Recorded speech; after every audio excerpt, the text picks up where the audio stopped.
When Jesus says, love your neighbor as yourself, well, most of us think we already love ourselves, and so that means we have to go love our neighbors.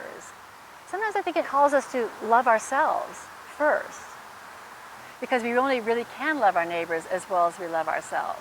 I think self-care is absolutely crucial and essential if you want to be the best version of the advocate or activist that you aspire to be in whatever cause you're passionate about. And I think there is an epidemic within the animal rights community where self-care feels indulgent or selfish because it's all about the animals. And you see these beautiful people who bleed for a cause that they're so passionate about, but ultimately they burn out. It's an unsustainable fuel, and they feel like they're not permitted or allowed to take care of themselves. And I think that that is a myth that is important to address. Ultimately, we need and want everybody to be at their best for as long as possible.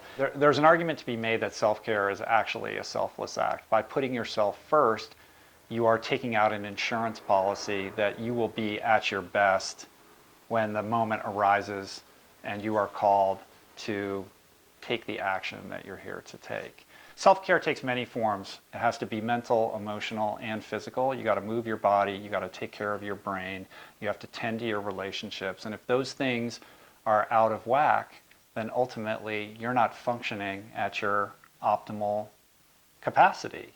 So if I could say anything to the people out there that are devotional and passionate about these causes, it's okay to take care of yourself. We need you to take care of yourself because we need you 10 years from now and 20 years from now.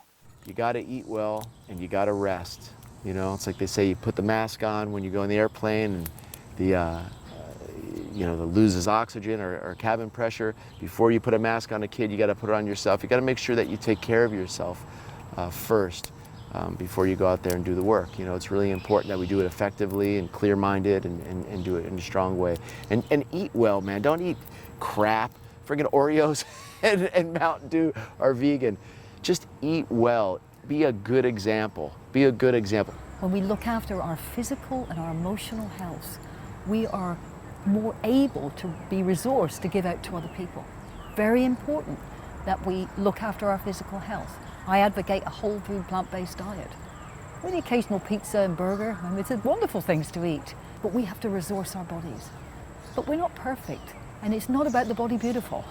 It's about showing compassion to yourself. And then we give people to show compassionate to themselves, and beyond that, to other people, to the environment, and to the animals we share the world with.